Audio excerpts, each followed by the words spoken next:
اور جب تم نے کہا کہ موسیٰ ہم سے ایک ہی کھانے پر صبر نہیں ہو سکتا تو اپنے پروردگار سے دعا کیجئے کہ ترکاری اور ککڑی اور گیہوں اور مسور اور پیاز وغیرہ جو نباتات زمین سے اگتی ہیں ہمارے لیے پیدا کر دے۔ انہوں نے کہا کہ عمدہ چیزیں چھوڑ کر ان کے بدلے ناقص چیزیں کیوں چاہتے ہو؟ اگر یہی چیزیں مطلوب ہیں تو کسی شہر میں جا اترو، وہاں جو مانگتے ہو مل جائے گا۔ اور آخر کار ذلت و رسوائی اور محتاجی و بے نوائی ان سے چمٹا دی گئی اور وہ اللہ کے غضب میں گرفتار ہو گئے۔ یہ اس لیے کہ وہ اللہ کی آیتوں سے انکار کرتے تھے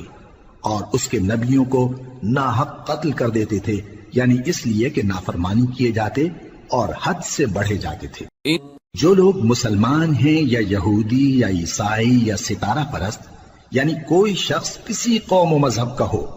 جو اللہ اور روز قیامت پر ایمان لائے گا اور عمل نیک کرے گا تو ایسے لوگوں کو ان کے اعمال کا صلہ اللہ کے ہاں ملے گا، اور قیامت کے دن ان کو نہ کسی طرح کا خوف ہوگا اور نہ وہ غمناک ہوں گے۔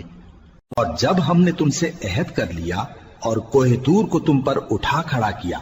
اور حکم دیا کہ جو کتاب ہم نے تم کو دی ہے اس کو زور سے پکڑے رہو اور جو اس میں لکھا ہے اسے یاد رکھو تاکہ عذاب سے محفوظ رہو،